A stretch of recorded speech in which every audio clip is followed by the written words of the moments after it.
Welcome back to Gigi's Kitchen. I'm glad you made it. We're going to cook up a little bit of potatoes. We're going to French fry them up, but I've got something I want to share with you. And we're going to make an omelet to go with it. I love a good omelet. And an omelet is something you can eat any time of day, brunch, lunch, or dinner. And I usually do make them for dinner. We have an omelet with French fries and a little green salad, and it is so nice. And especially in the summertime, you want something light and easy. But everybody makes their omelets different, and I'm going to show you how I make mine.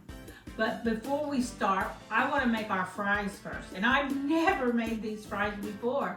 I saw a television chef make these fries with the mandolin, and I thought, oh, I could do that. I have a mandolin. So I went down in the pantry and dug it out.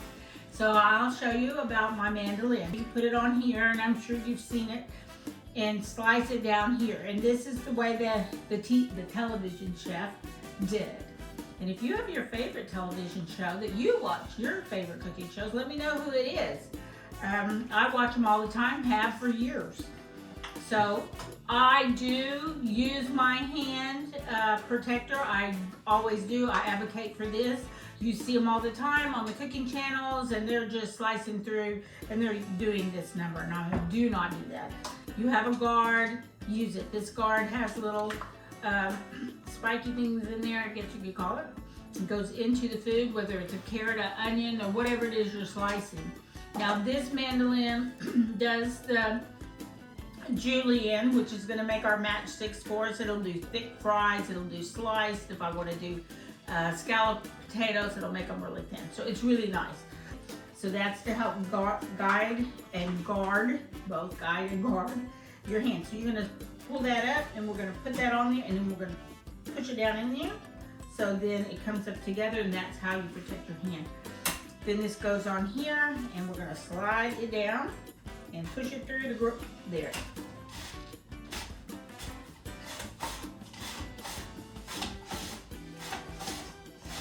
You see I'm getting close to the, so then my grate's done, my potato's done. You can pull that off of there. And now we have our matchstick fries. Look at that. Isn't that nice? Yeah, it was a little bit of effort to get it through there, but you can do it. Makes so much fun. Nice fries. And this is what we're going to fry up to serve with our omelet. Okay, so we're back, and my oil is good and hot, and it's bubbling. And I'm not going to put all of these in here because I only have a small amount of olive oil in here. So I'm going to put a good handful. I'm going to take my spider, and I'm going to get them all down in there. I probably could have had a little more oil in there. And we're going to let those fry for a few minutes, and you can see them boiling. I can turn my flame down, but it's going to cool down here in a second. And then we're going to, once we get them like we want them, crispy and brown, we'll take them and put them on this paper towel, salt them, and set them in the oven so they'll stay warm. Okay, you won't do that again. They're starting to float, so that's a good sign. And they're still sizzling, so there's still water in there. And they are wet and juicy. And you notice I did not rinse these. I went straight from the cutting board to the frying pan. You can rinse and pat them dry if you want, but I didn't. All right, these are looking really good. They're starting to get brown. I'm going to leave them about 1 more minute. So that's about 4 minutes altogether. So then we'll do the second batch. Now, of course, if I was doing more than one potato, I would have a bigger pot with more oil in it. And you can do this with whatever oil you want. I just wanted to try it with olive oil and see how it went, and if we could get them crispy enough. And I think it's going to work just fine. And you notice I didn't temp my oil to see if it was 350. I just know that when I drop my potato in there and it fuzzes all around it, I'm getting the boiling effect on the potatoes. I'm ready to go in. And then when I drop my potatoes in, the oil's going to drop its temperature, and then it's going to come back up. And then once it gets there, it's going to fry. So I think these are ready to come out. Oh yeah, these are definitely, and they're stiff. You can tell when they turn stiff. So, look at that. Aren't those fun? Yum. Just what I wanted.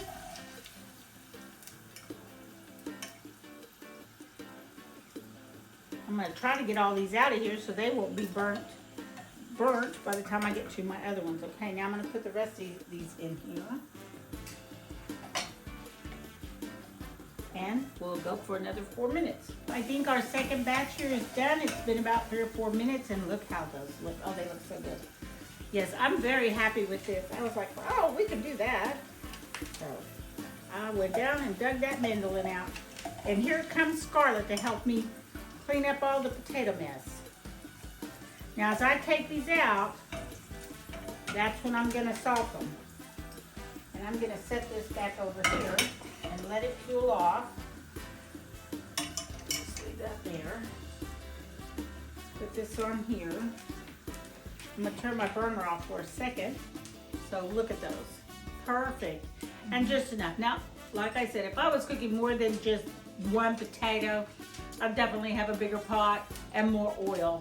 And but I wanted to try the olive oil with it, and I think the olive oil works well.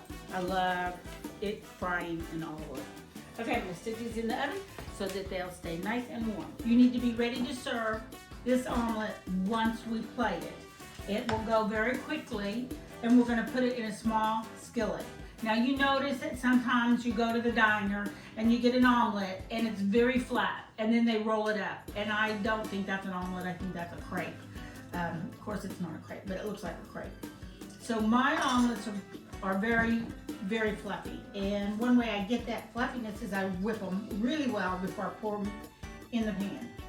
Now, this is my whipping whisk I want to whip with. This is the sauce whisk that we use when we're making sauces. Okay, so you could use this, but I've got 4 eggs in here. So I want to get them whipped good. And so one of the things is I'm going to break these eggs up. And I do not add milk and salt and pepper and all of that. This is pure egg. And then I'm going to stir it all up really good. And then once I get it going, then you'll see I am sliding my whisk back and forth like this. I'm not doing the rollover. It looks like a rollover, but it's not. And then I'm just going to keep going until I have all of the proteins blended together. And remember, I want to keep these eggs cold until they're ready to go into the pan for food safety. And then we're going to cook them to temperature of 160 degrees, okay? And that's something we're going to have to keep an eye on. So now we're ready. Now you see, I've got that as well blended, all right? So I'm going to come over here. And you can do butter. I usually do olive oil. I need this. And since I already have some olive oil in my little pan back there, I'm just going to take some out of there.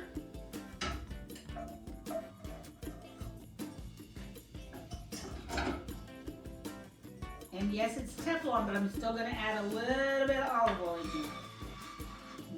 I mean, that's it. Just enough to coat the bottom. Okay? I want my skillet to be a little bit hot. Now, I'm making a ham and cheese omelet. You can put whatever you want in it, any kind of vegetables you want in it. Veggies, tomatoes, onions, spinach. You can do just ham, you can do just cheese, you can do a combination of everything, and we call it a garbage omelet where you throw everything in there. Mushrooms and onions, the whole string is so good. So, but when I have veggies or meat that is cold or veggies that I want to soften, they go in first and they get a little bit sauteed before I put the egg in. So I'm going in right now with just a little bit of ham. Cut into bite-sized pieces. So they'll sit in here and they will sizzle a little bit in the oil and get heated through. It doesn't take long, 30 seconds, maybe a minute the most, while our skillet is heating up. And we want to make sure that we've got this well oiled. This is not a blonde omelet. I don't do a gourmet omelet. This is more of a rustic omelet. And there's a million ways to do this. But I learned how to do this when I was in ninth grade in omelette class. I don't even think they had omelette class. That was the first thing I learned how to cook, was this omelet. Turning my flame down because it's getting really hot. And then, now I'm going to pour in my egg. And we're going to pour it straight in the middle. Let it sizzle up. We're going to make sure we got all of our egg out of there.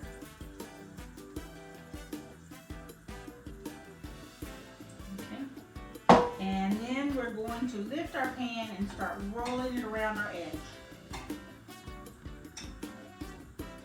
And we'll let it sit for maybe just a second or two. You can bring your hand back to the center, but we're going to bring this to the middle. Just like that. And this goes to the middle. Just like that. And then we roll it around again. And so we're going to do it again. And we're going to keep doing that until we start getting all the liquid egg out and into the surface. And you notice my pan is small. If I went with a 10-inch or 12-inch skillet, I think this is about maybe a 10-inch, 12-inch or bigger skillet, then all that's going to happen is it's going to spread out and be really fast. But you see how we're getting a nice fluffy center there. So now I can push this up to one side, like that. I can scrape all the extra egg liquid down. Bringing it around, just like so, and so we can get that liquid out. Now I'm going to add my cheese in there, okay?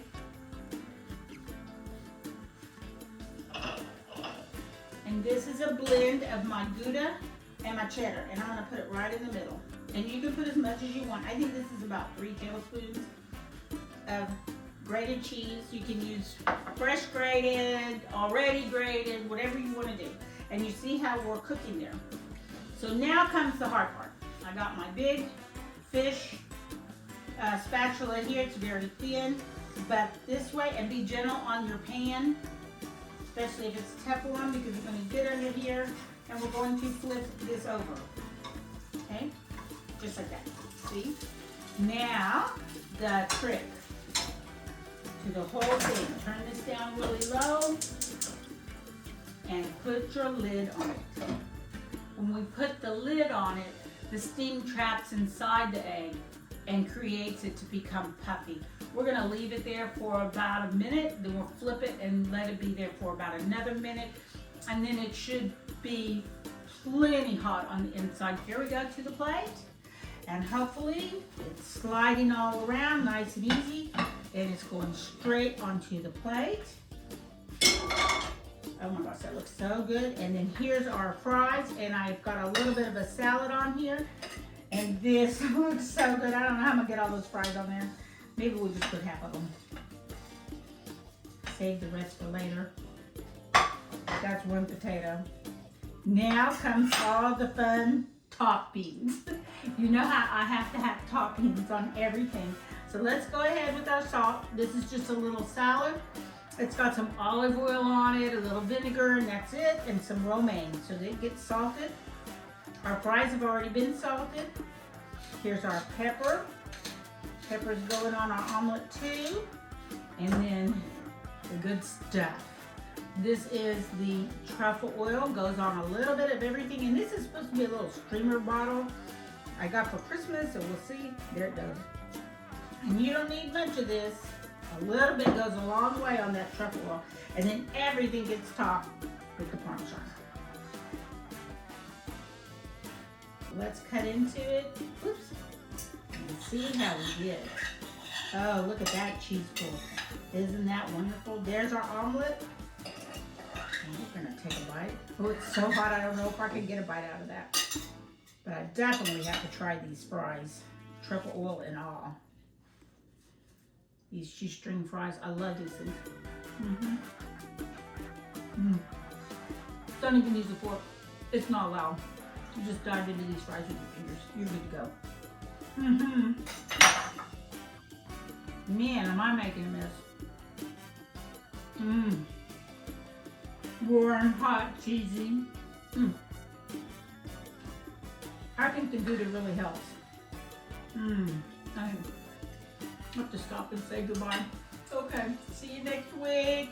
Bye. You can do this. I did it. I made those fries from TV. You can do it too. Bye.